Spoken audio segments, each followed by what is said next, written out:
being accepted at this time. The stream is intended to facilitate opportunities for foreign workers who are already in Alberta working in a full-time eligible job.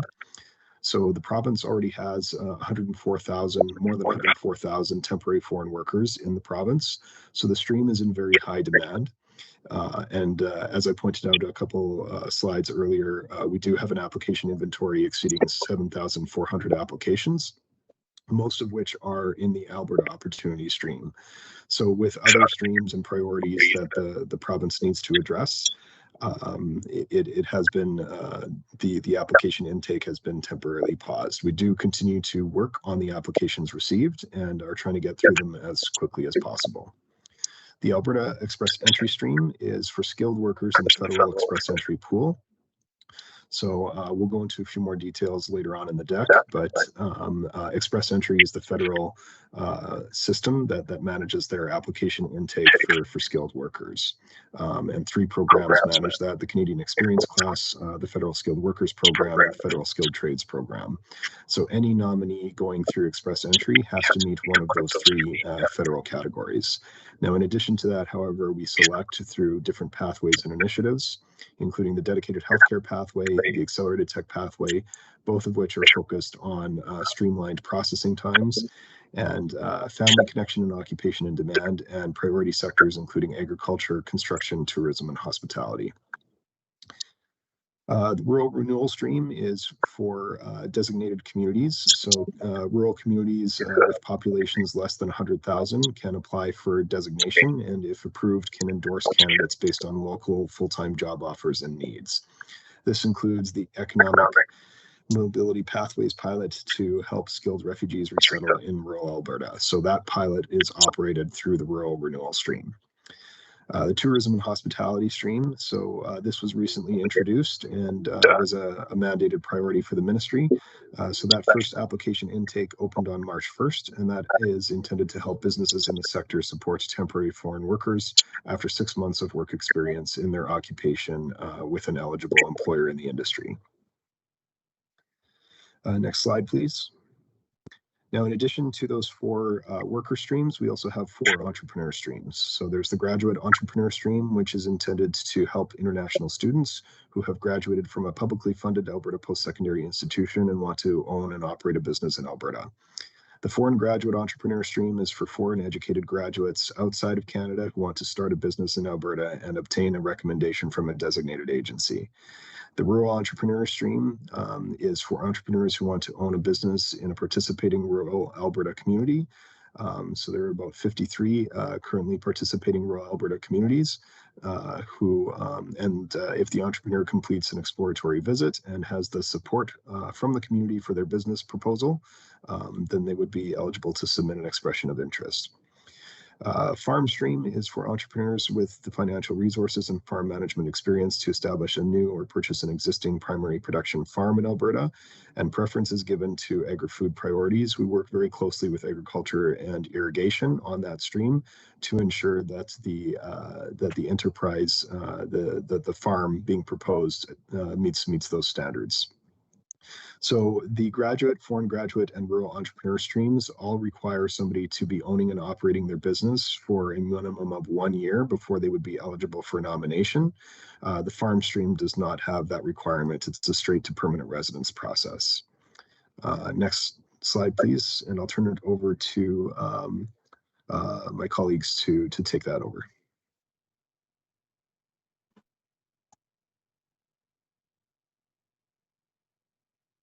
I think, Lisa, you may be on mute.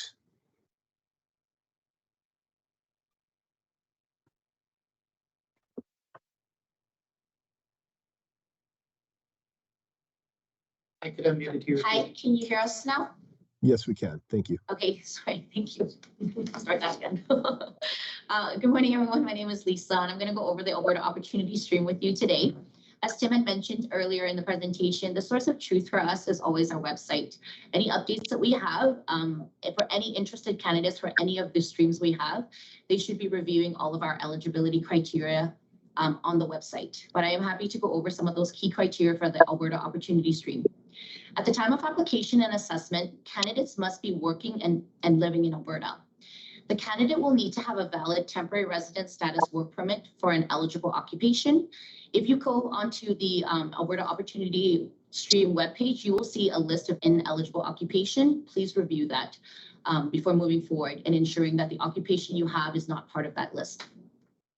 The candidate will need to have a work permit that is based on a positive labor market impact assessment, also known as LMIA, or an eligible LMIA exemption. The entire list of LMIA exemptions is on the website. It is important to note that if the LMIA exemption is not listed for the Alberta Opportunity Stream, then it is not an eligible work permit type. That is a very popular question that we do get. Candidates will need to have a minimum of a high school equivalent to Alberta standards. And then candidates will need to meet the minimum threshold of English or French language ability based on their occupation. If their occupation falls within tier 0, 1, 2, or 3, they will need to have a 5 in either CLB or NCLC. And if their occupation falls under tier 4 or 5, they will need to have a required 4 under CLB or NCLC. The candidates will need to have a minimum of 12 months of Alberta work experience within the last 18 months. If they are unable to meet that threshold, they can also try to meet the work experience with 24 months in the last 30 months for any type of work experience outside of Alberta. And that can be a combination of work experience within Alberta, in Canada, or outside of the country. Candidates will need to have a valid full-time job offer from an Alberta employer in an eligible occupation. And then for post-graduation work permit holders, they also have specific occupation, education, and work experience requirements that has to be met. So PGWP holders must have a post-secondary credential issued and approved by an Alberta Advanced Education publicly funded post-secondary institution, also known as a minister-approved credential. These includes post-diploma certificates, diploma programs, undergrad degrees, graduate level degrees, certificates, or diplomas. It is important to note that institution-approved credentials without minister approval are not eligible for the stream. Those include non-cred or continuing education programs. That is also a very popular question we get on the program area. PGWP holders will require a minimum of 6 months of full-time work experience in their occupation, in their current occupation in Alberta within the last 18 months. And their occupation will need to be related to their field of study within Alberta. PGWP holders will typically not need to, will typically not require a education credential assessment, as these are not required if the person has graduated from a recognized Canadian credential and are comparable to high school completion of post-sec. So this is a high-level process flow chart. You will see that they have been created for all of our worker and entrepreneur streams. It just helps you gives candidates a visual of the sequence of steps that they would need to go through. So step 1, as mentioned, qualified candidates needs to be living and working in Alberta with a job offer from an Alberta employer. Their full eligibility criteria will need to be reviewed on the webpage, and then the candidates will decide at that point if they met eligibility to move forward with an application. Should they desire to move forward with an application, they would create that application in our portal. It is online application based only. And then the AIP against our processing timeframes, which is on our website, will assess the application against Alberta Opportunity Stream criteria and render a decision either to nominate or decline. If the candidate is nominated, they have 6 months to submit their permanent residence applications to Immigration, Refugees, and Citizenship Canada. At that point in time, IRCC will assess their application, and right now for base nomination, it is approximately about 12 months for their processing timeframe. And then the final decision for permanent residence, of course, is IRCC's. And I'll pass it over to Michael, who will go over the Alberta Express Entry stream. Thanks, Lisa. Good morning, everyone. Express Entry is a federal immigration management system for skilled workers. If they have a federal portal that individuals can create a profile on, and at any given time, there are something like 250,000 profiles in the federal Express Entry portal. There are 3 programs they manage through Express Entry: the Canadian Experience Class, Federal Skilled Worker Program, and Federal Skilled Trades Program. AIP Express Entry candidates are ranked federally on the Federal Comprehensive Ranking System and will score points. And the comprehensive ranking system is really based on high human capital skills, such as education levels and language skills and such. So candidates must meet one of those, the criteria for one of those particular programs to be eligible. The AIP then selects candidates in the Federal Express Entry pool and invites them to apply. provincial nominees, once they go through the process, their applications, and are nominated by the AIP, they'll receive an additional 600 CRS points, which automatically includes them in the general Federal Express entry draws, and they're sent invitations to apply for permanent resident status. In 2023 and 2024, the Alberta Express entry stream is focusing on nominating through the accelerated tech pathway, the dedicated healthcare pathway, and also a focus based on family connection and agriculture, construction, tourism, and hospitality sectors as priorities. Additional priorities may be established throughout the year, so we have a certain flexibility associated with it. So just reviewing our current focus, the dedicated healthcare pathway, candidates must be authorized to practice in Alberta with a job offer in an eligible healthcare profession in the healthcare sector. There's 9 different occupations that are identified. Under the accelerated tech pathway, it's a slightly different process than the notification of interest that we send out for the other pathways and focuses. Candidates must submit the accelerated tech pathway form, which is on our website, and there's a series of questions that they answer, and if they're eligible, we will then send them a link to create an application in our profile, or in our portal, sorry. Candidates may be nominated for job offer, primary occupation, and the employer's industry are aligned and eligible. Eligible occupations and industries, as indicated, are listed on the website. One of our other focuses has been on family connection and the primary occupation in demand. Candidates must have a parent, child, or sibling living in Alberta who is at least 18 years of age and a Canadian citizen or permanent residence. And the primary occupation is an occupation in demand. So we look at the short-term employment forecast in Alberta's occupation outlook, and we identify those occupations that are in demand in Alberta. And lastly, the priority sectors, we focus on agriculture, construction, and tourism and hospitality. And the profile is used to invite individuals in those particular sectors and on those occupations, and they'll be sent an invitation to apply. So as far as our flow chart is concerned, step 1, AIP identifies candidates in the Federal Express entry portal based upon our specific needs as identified, and we then send them an email to notification to the candidate directly.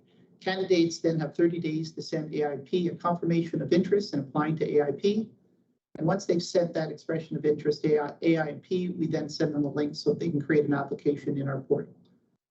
Once we send them that link, candidates then have 60 days to submit their complete application.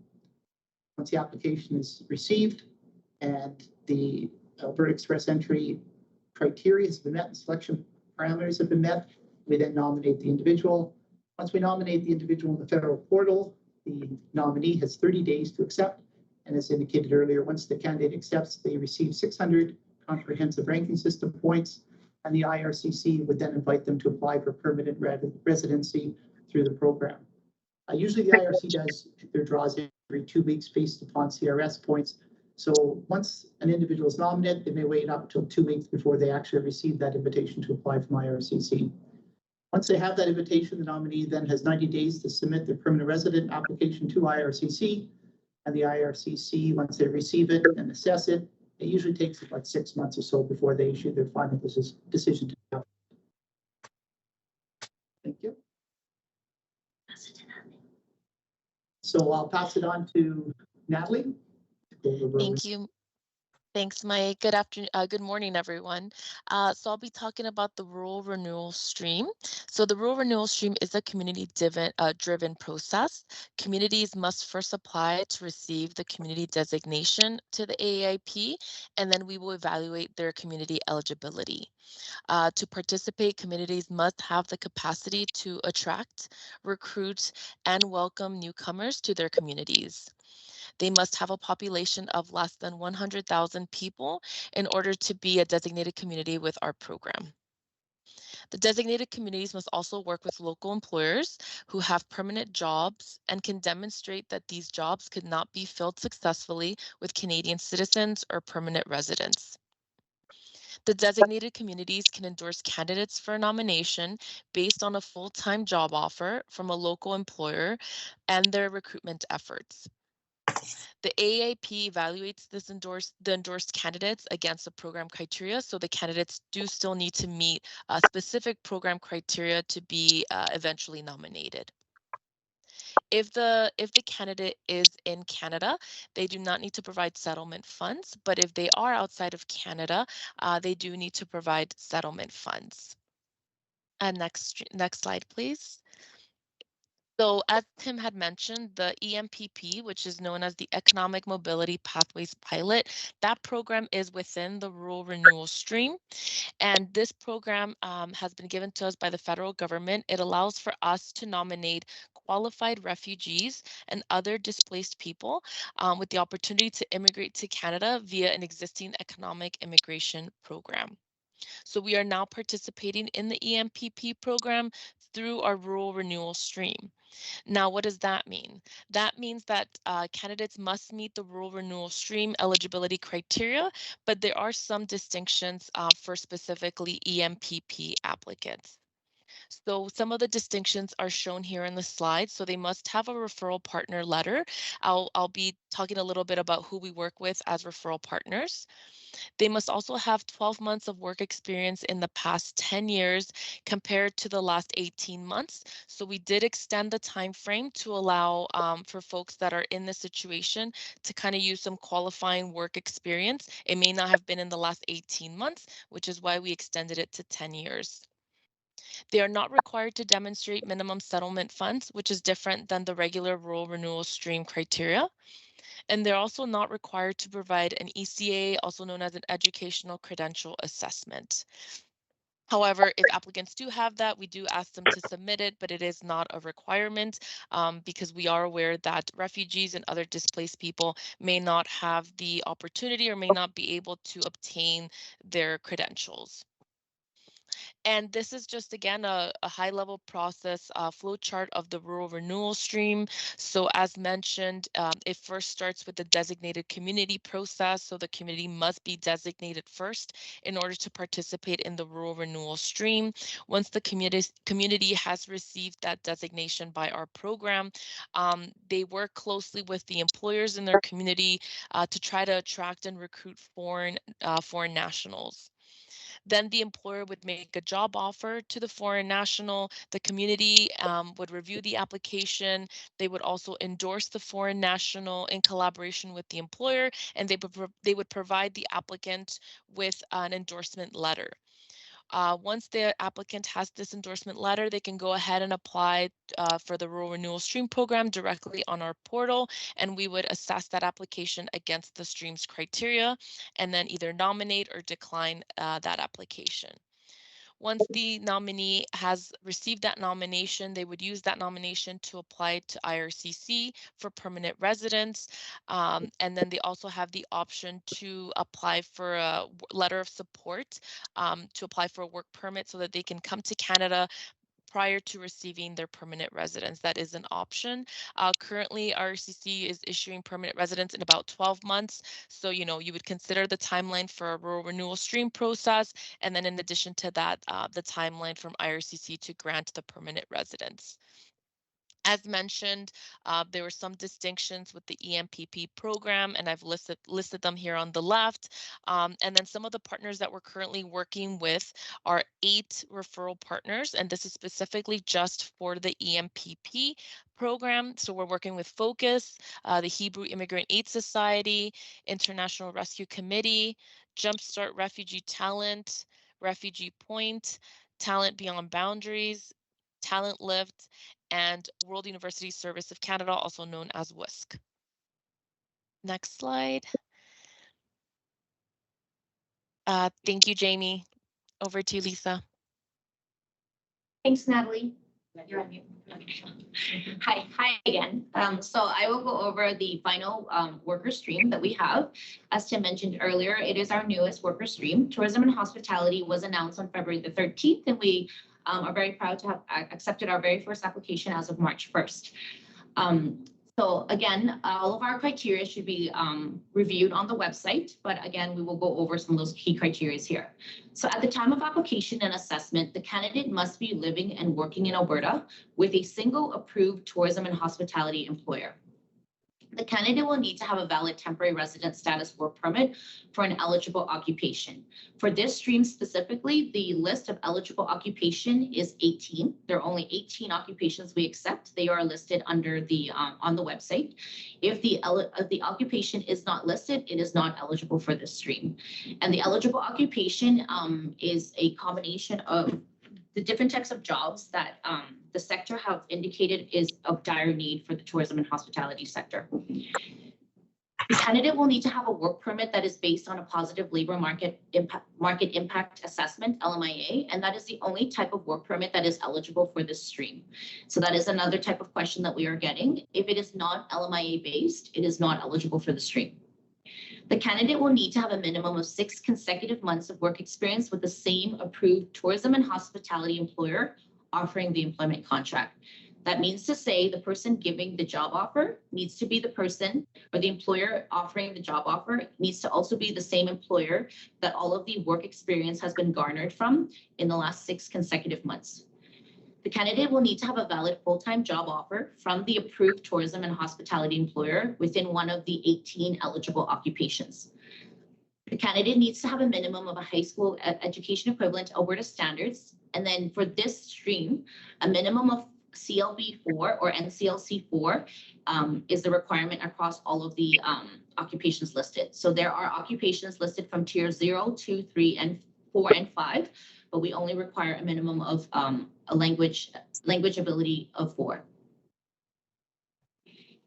So for this stream, the other unique factor is that the employer needs to have requirements met as well. The onus is always on the candidate. It is the candidate who applies. It is the candidate who will be declined if their employer do not meet the requirements. So the requirements for the approved tourism and hospitality employers are as following. Employers' primary business activities must belong to the eligible industry, as defined by Worker Compensations Board through their Alberta Industry Code or exempt activities. The employer must have valid WCB coverage or is exempt from coverage, and we will be able to prove that through a WCB clearance letter. And then the employer must also belong to a eligible tourism and hospitality sector association. There are 13 of them listed on the website. If the employer can belong to one of those sector association, they must belong to the sector association. Their reasoning of not wanting to be a member or not wanting to join is not valid. They need to belong to that. And the reason for that is our work experience for this stream has been reduced in comparison to like Alberta Opportunity Stream. We only require 6 months of work experience. So we do need to know that the employer is anchored in and has good supports from a sector association to be able to support their employees. If the employer, and it is a very rare circumstance where they cannot qualify to be a member of one of the tourism and hospitality sector associations listed, then they may be someone that we can look up through Travel Alberta as an experienced provider. That's another way that they could meet that criteria. And as all the other streams we've gone over, this is a high-level process flow chart for the tourism and hospitality stream. Very quickly, the qualified candidates needs to be living and working in Alberta with a job offer within one of the eligible occupations from an approved tourism and hospitality employer. Again, if the candidate sees that they fit the stream, they would move forward to applying. Only online applications for the stream is accepted. The AIP will assess the application against the tourism and hospitality stream criteria and render a decision either to nominate or decline. Currently, our processing timeframe for the stream is about a month's time. After the first intake, we are processing a little bit quicker than that, but it should fall to about a month's time frame. And then the nominee, if they are nominated, has 6 months to submit their permanent residence application again to Immigrations, Refugees and Citizenship Canada. At that point in time, IRCC will be processing the application. And as mentioned earlier, all of our worker streams, except for Express Entry, falls under base allocations, and the entrepreneur streams as well, actually. But everyone except for Express Entry falls under base allocation, and the time frame for the IRCC to process those applications is around 12 months. And then IRCC will issue the final decision on permanent residence for the candidate. And I will pass it back to Tim to go over the remaining slides. Thanks, Lisa. Talked a little bit about the entrepreneur streams earlier in the presentation. So rural foreign graduate and graduate entrepreneur streams all require an expression of interest submission. on which invitations to submit full business applications are based. So we determine the extent to which someone is eligible to submit that full business application based on that expression of interest submission. There are points for expression of interest factors, and the highest points get pulled into potential business application requests. So these streams also all require a qualified service provider's input. So we have 3 providers listed on the AEIP website. The full business plan evaluation, report, and net worth and business investment are assessed by the qualified service provider for the graduate and rural entrepreneur streams. For the foreign graduate entrepreneur stream, it's a little bit different. The business plan evaluation report must be completed by one of the designated agencies. So we have 2 designated agencies who support foreign graduate entrepreneurs. And then a report from one of the 3 qualified service providers for net worth and business investment is also expected. So these streams each have minimum language, education, work experience, and ownership requirements. It's very detailed criteria, all of which is available on the website. So I'm not going to go into detail at this session, but please feel free, if there's an interest in understanding more about any of these streams, to visit our website and go through it very carefully. The farm stream is a direct application based on viability of business plan, type of farm, and experience or financial ability. And as mentioned earlier, we do work closely with agriculture and irrigation to determine the viability of that business and the extent to which it's meeting agri-food priorities in the province. Next slide, please. So future expectations. So it's very important to understand that we work within limits. Nominations are limited. There is more interest in immigrating to Alberta through the AEIP than there are nominations available to accommodate that interest. So that does necessitate some level of application intake control. And as noted earlier, one of the streams has been paused to new application intake to ensure that nominations are maximized across all sectors of the province, and that there's opportunities for all streams to receive nominations. The healthcare, tourism and hospitality, and tech sectors are priorities for the government currently, as well as rural economic development, primarily through the rural renewal stream and the rural entrepreneur stream.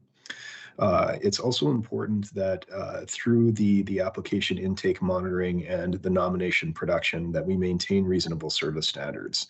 So ongoing and indefinite application acceptance over and above the nomination allocations that we receive will result in multi-year service standards. And that is typically not viewed as reasonable by the general public and our applicants. So it is very important to manage expectations in alignment with what capacity is available to issue nominations and get through applications. So we try to ensure that most applications are processed within 6 months or so, and in alignment with the rest of our priorities across all streams and pathways. Understanding that there are some priorities that receive more attention than others, as mentioned, the dedicated healthcare pathway and the tech pathway, for instance. So our processing times by stream, the Alberta Opportunity Stream is operating in about 6 months. Express Entry ranges from 1 to 5 months. Accelerated Tech Pathway is about 5 months, though I think it's a little less than that right now, so that might need an update. Dedicated Healthcare Pathway operates at less than 1 month. Rural Renewal Stream, I think, is also has an update. So it is best to view the processing times available on our website for that information. Tourism and Hospitality Stream is less than 1 month. Express Entry operates at 5 or 6 months for their programs, and currently for provincial nominees also at about 6 months. Provincial nominee base. So we use terminology for nominations between express entry and non-express entry streams as enhanced allocations or base allocations. So basically anything that isn't express entry constitutes a base allocation. And so for base provincial nominees, I think IRCC is currently processing around 12 months. I think the latest update might have been 11, but I'd have to check. Next slide, please. So help is available. So we do offer a suite of services available to ask questions, and I do encourage everyone to use the services available to ask questions about the program. So we do have an email address that you can send questions to, general information line, which is voicemail only, and Opportunity Alberta feedback web form, which you can link to through the website. And it is important to keep in mind that we do use an automated service for the majority of questions. We receive thousands of inquiries just constantly. And it is important to keep in mind that where the automated response is responsive to the main question, we won't be issuing further customized guidance or responses to that through any of these mechanisms. However, we do review on a regular basis. So there are always questions that may not be answerable by the automated response, and we do try to give those additional attention and provide a customized response.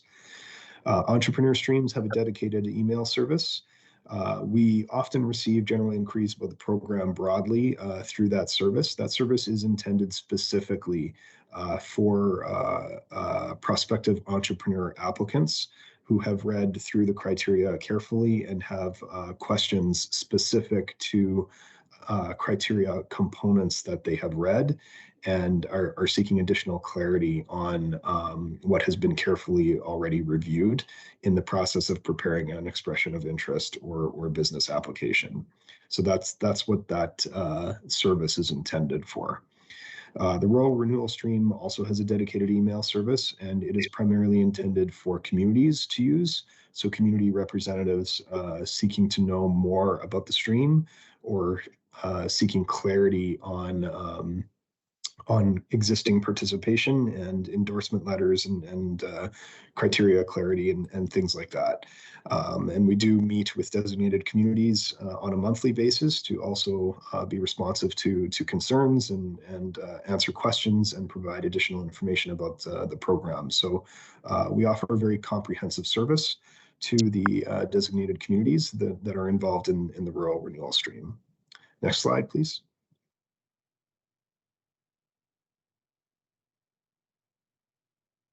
And I think that might bring us to the end of the presentation. So I think at this point, we will try to take some questions. Thank you, Tim. And Lisa and Michael and Natalie for a great presentation. We're now going to move into the question and answer segment of today's webinar. Again, if you have a question, just type it into the Q&A box and we'll take them in order of receipt. And so Sada and I will alternate performing this task, and I'm going to now read out the first question to the whole team to respond to. And that question is from Abba, and his question is there any information on number of nominations approved by the federal government for 2024? And follow-up question is, if none, when will it be released? Yeah, and I addressed some of that earlier in the presentation. So we are in the process of getting that confirmed. And so when it is available, it will be released. In 2023, it was 9,750. We are on pace to achieve a number like that. And once it's confirmed, we do try to post it on our website and provide updates in terms of our inventory and nomination output on our website on the processing times and inventory page. Okay, thank you, Tim. Now Claire asks, is it proficiency in French language another factor of interest for the Express Entry program this year? So we aren't federal representatives, but certainly there is a strong federal priority in ensuring there is an increase to French permanent resident admissions outside the region of Quebec. But I think this question may be tied more to how the federal government is managing Express Entry. And for that information, I would suggest that you visit the federal website. As far as the AEIP is concerned and its express entry draws, French language is a factor that may increase the chances of selection. But with the federal government also prioritizing selections through their own express entry draws that specifically target French language proficiency, the volume of applicants that we can address through our express entry stream with French language proficiency is limited because of federal selections. Thank you. Thank you, Tim. The next question is from Abba again. The question is, there haven't been any draws for the Family Connect program in the last 5 months. Will the draws be resuming anytime soon? So we are in the process of determining how allocations will be distributed across our streams and pathways. Again, to the earlier question that I think this individual was asking, without confirmation of the allocation, we need to be cautious how we are conducting draws through express entry streams and ensuring that there is space available to accommodate the priorities that have been established by government, such as the tech pathway, for instance, dedicated healthcare pathway, rural economic development, and other priorities that I identified earlier in the session. Okay. Connie is asking if the construction industry encompasses home construction and essential trades such as plumbing and HVAC. So I guess she's just wants to know more about the construction sector and home and residential construction. Yeah, so thanks, Nita. I'll clarify a couple of points on this, and Mike, please jump in if you need to.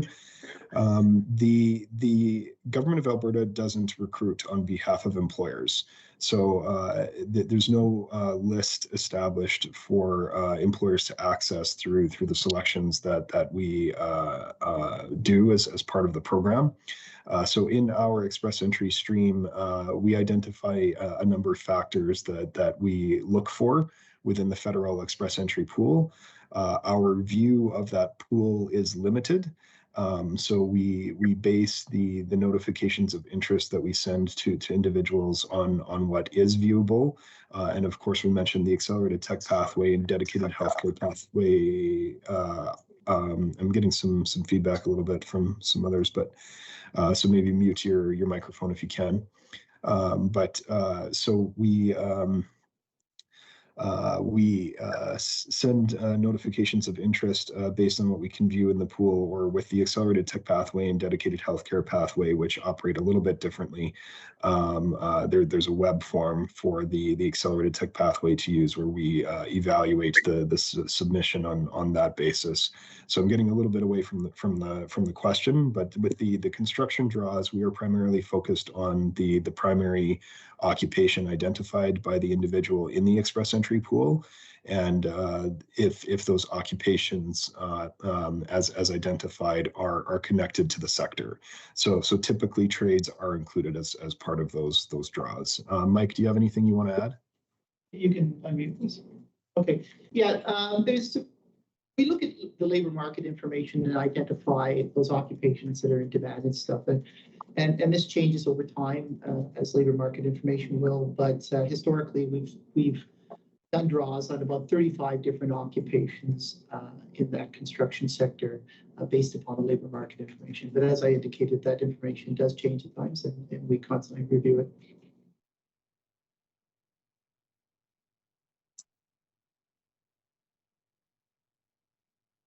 Thanks, Mike.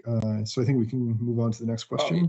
Yes, thanks, Mike and Tim. This question is from Tony, and the question is, what is the typical time frame for the rural renewal stream? And I'm assuming you mean processing time.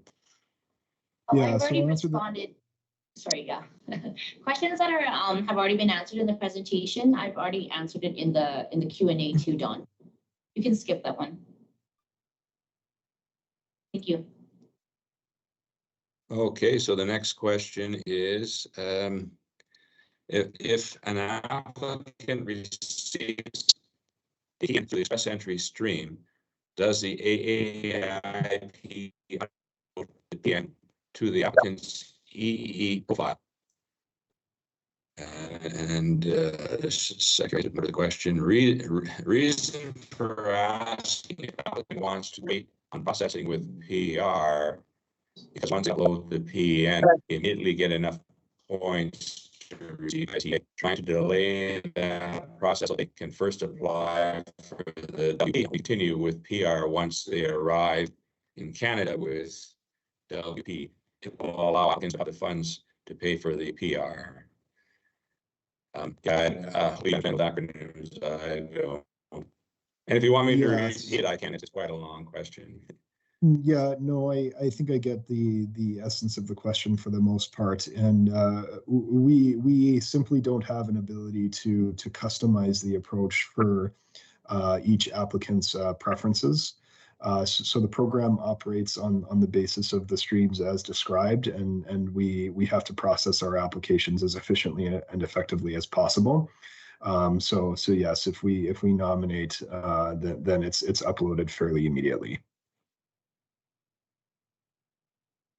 If I could just add to that a little bit, that it's actually almost simultaneously that we would go into the portal and we would nominate an individual, and then we would send out the notification that the individual has been approved at that point in time.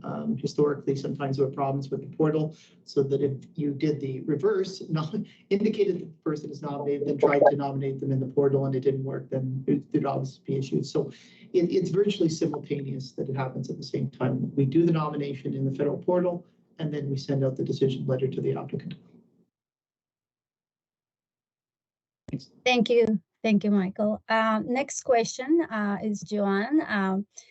They asking, what is the nomination limit this year for the foreign graduate entrepreneur stream? Yeah, so we, I mentioned earlier that we're going through plans for distribution on all our streams and pathways based on the confirmed allocation that we receive. When it comes to entrepreneur streams, if somebody is in a position to be nominated, then we do try to ensure that there is space to do that. The entrepreneur streams have obviously, there are fewer applications from entrepreneurs than there are from workers. So where we can, we do try to accommodate that. These streams were introduced fairly recently still. So in the sense that most applicants are still going through the eligibility phase of owning and operating their business for a year. So until that piece is complete, we're not in a position to nominate individuals in that particular entrepreneur stream.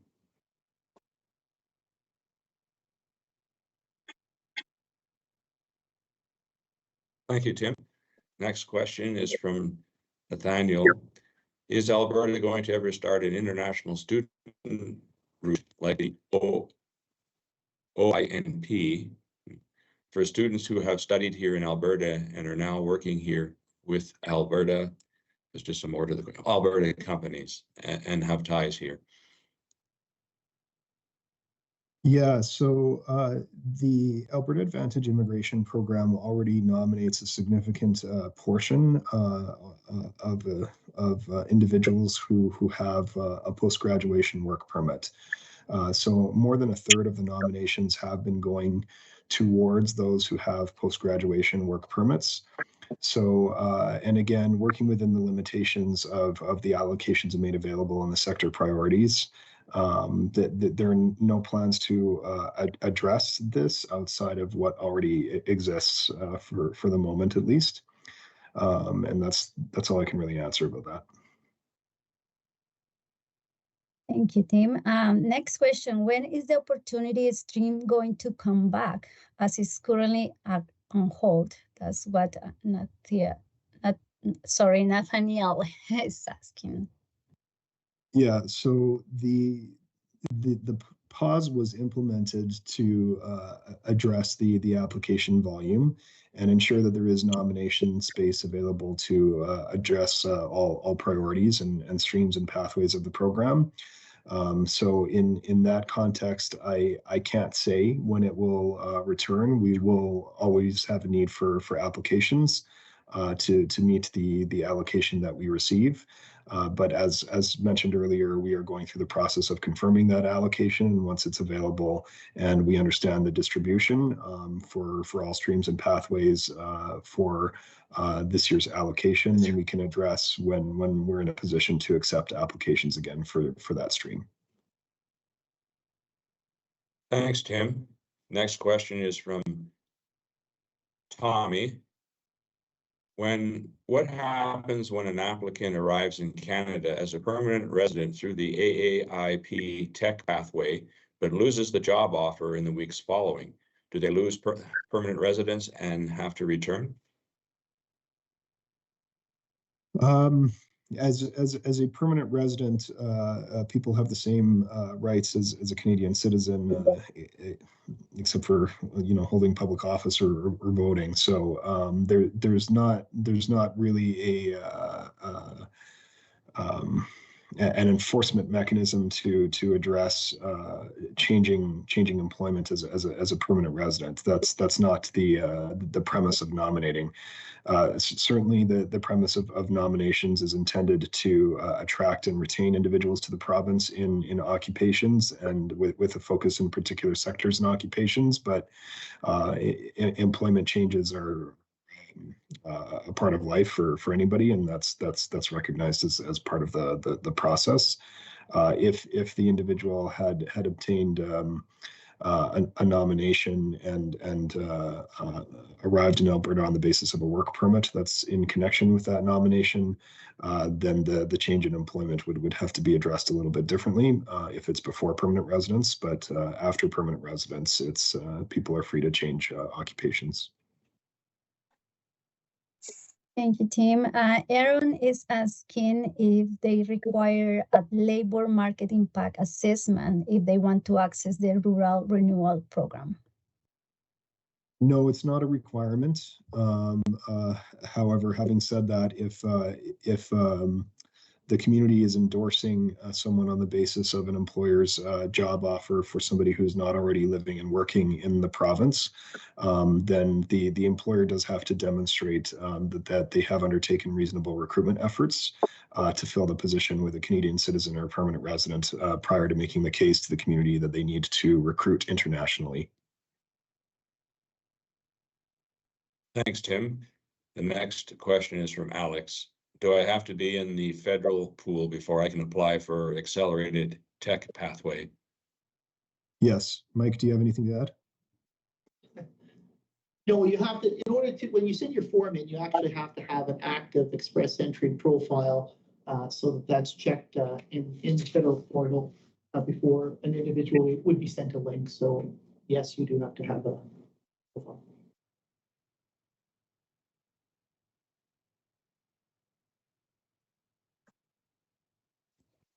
Sorry, No, that's good. I was speaking and I was mute. I lost my order because I was trying to allow some people to get back into the meeting. That's okay. I think so Don, I'm going to start from the top and you can continue. Here, when do you expect? Can you see the question about the? Can you see regarding Ukrainian? Okay, yeah. So I think it's about Refugee, how Ukrainian nationals can apply since they have a different, documents or different streams. So can you speak on that, Tim? Sorry. Yeah, I think it's important to identify that those on the QIT, the Canada-Ukraine authorization for emergency travel work permits are considered temporary residents. So they don't fall within the refugee class of Canada. And so they would be temporary workers on that visa if they have that work permit. In terms of the LMIA, so we do have a list of LMIA exempt work permits that are eligible for the Alberta Opportunity Stream. And then in Express Entry and the Rural Renewal Stream, a work permit is not a requirement.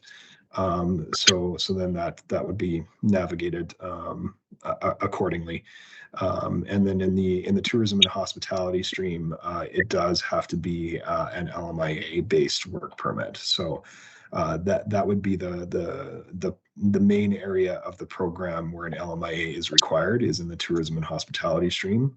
And then in the Alberta Opportunity Stream, there is a list of exemptions that are eligible, which does include the QIT work permit.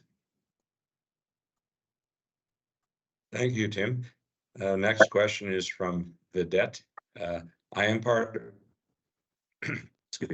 of a community that has been approved for a rural renewal stream that has not been implemented yet. The website continues to say they're in the process of designing the program, and when the target due date approaches, they will keep putting it off. Is there a deadline as to how long a community has to get their program implemented? Okay, so I'll answer this in a couple of ways. So first, the stream is designed to empower communities to determine their local labor market needs and their endorsement process for supporting individuals for nomination. So we don't oversee that process specifically, because it's intended for communities to determine what their local labor market needs are in order to determine who they will issue an endorsement letter for. What I will say about, if that design is still ongoing, the rural renewal stream is not the only option for immigration that is available to individuals who are living and working in communities across the province. Anyone is free to explore an alternative at any time, including express entry. When the Alberta Opportunity Stream reopens, that may be an option as well. There are other federal programs that may be available to explore. So it's not the only mechanism through which somebody can explore an opportunity for permanent residence. Okay, thank you. Next question, I've been getting a lot. Are we able to share the slide deck?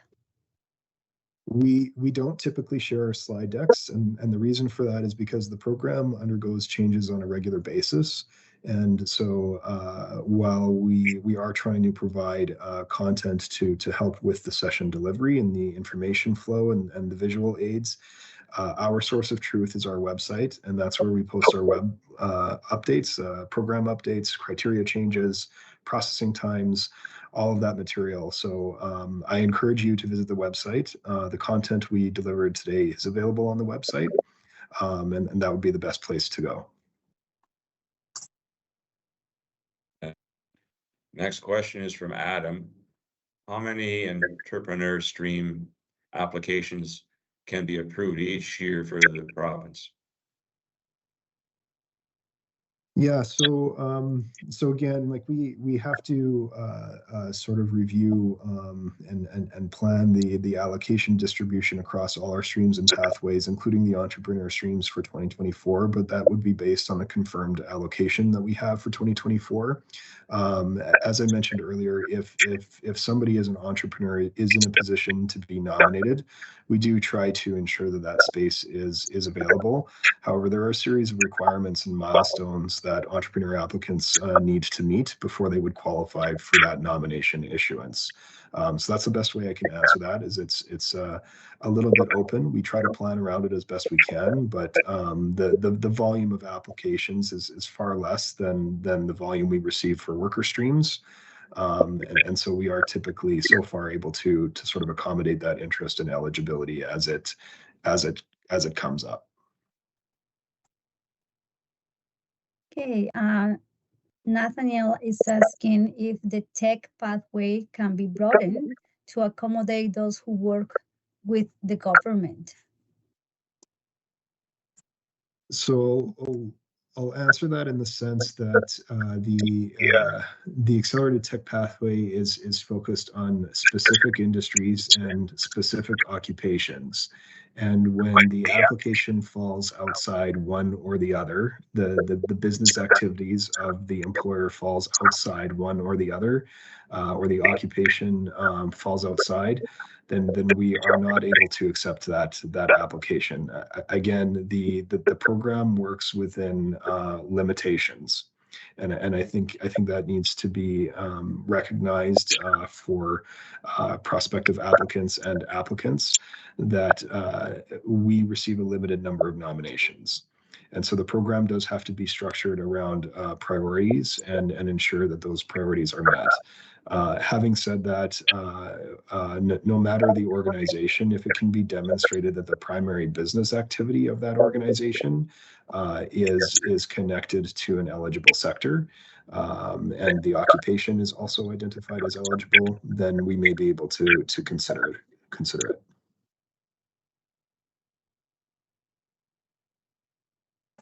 Thank you, Tim. The next question is from Oludeo. And the question is, what NOCs in Alberta are they interested in? And in clear terms, especially for those who have family connections. Again, I'll read the question. What NOCs is Alberta interested in clear terms, especially for those who have connections?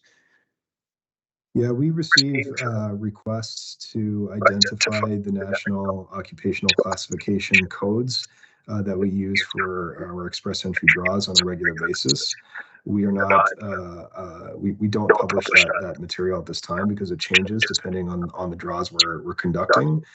We have said in many places, I think at this point, that the national occupational classification codes on which we focus for family connections are those with a cumulative imbalance on Alberta's occupational outlook, and those in high and medium demand in the short-term employment forecast.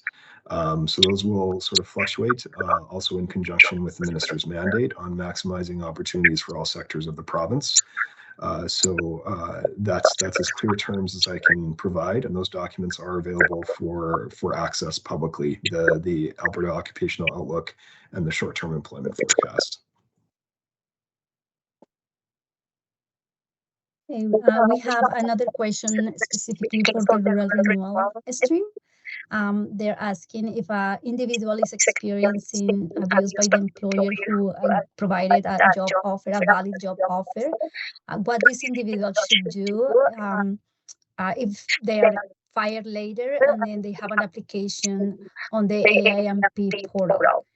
Can this individual find employment and work in the same position, and or they will need a new endorsement letter?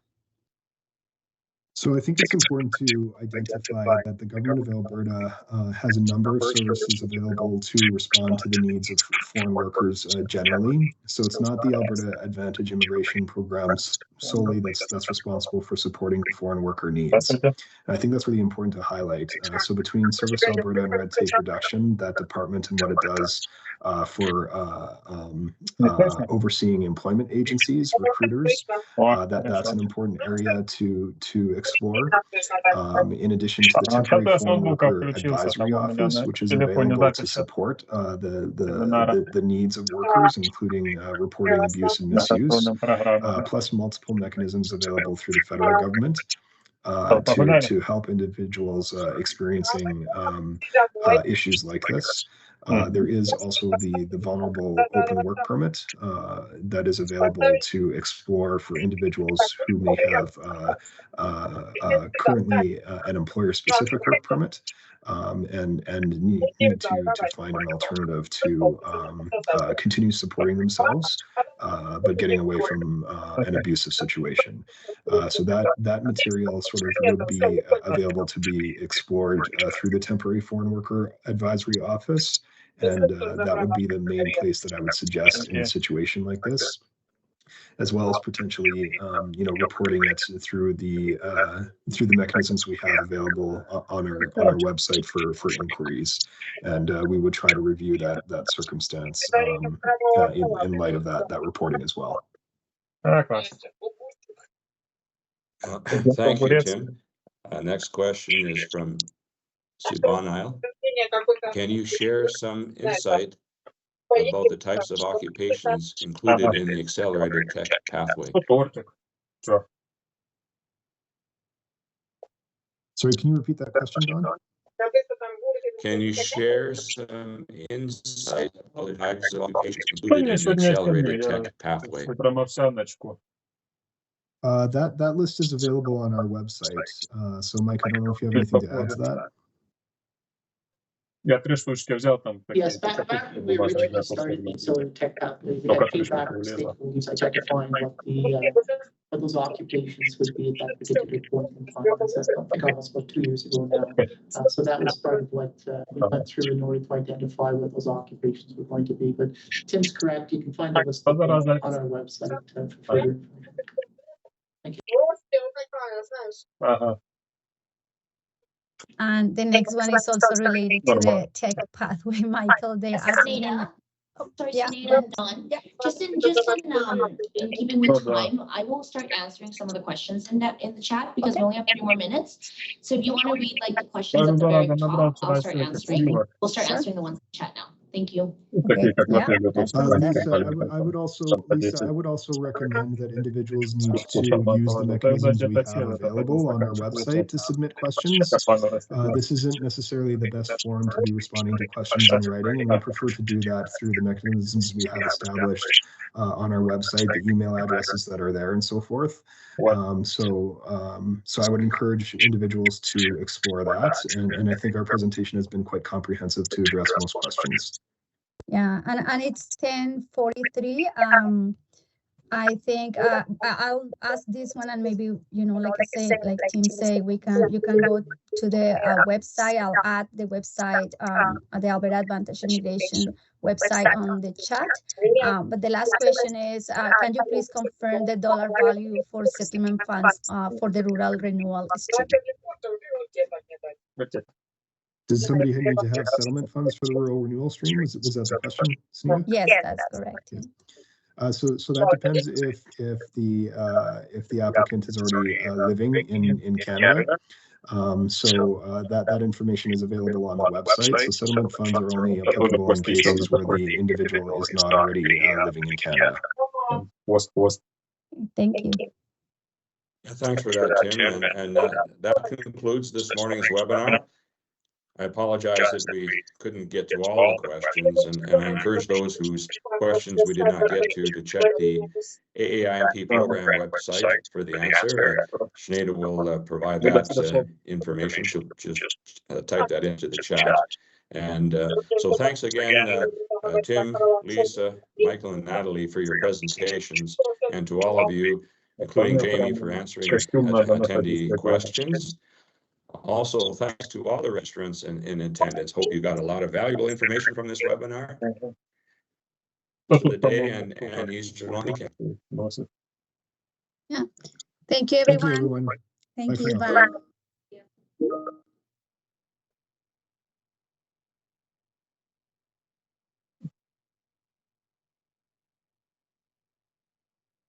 Комтров я потрындел вчера. В Польше жил. В Канаду приехали. Он долго уже, говорит, 5 лет там в Польше, уже гражданин.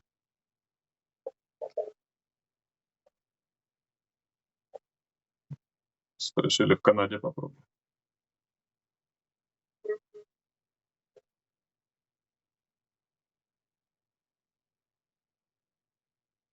Вторую эту неделю пожили, были приятно удивлены, ну, по крайней мере, как туристы в Польше.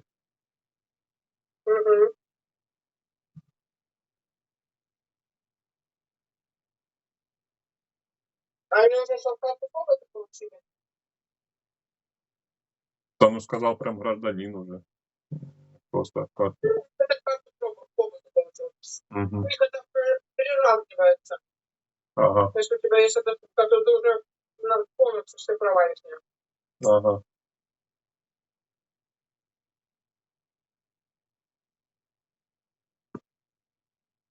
А где жил? Не помню. Не помню, в Варшаве.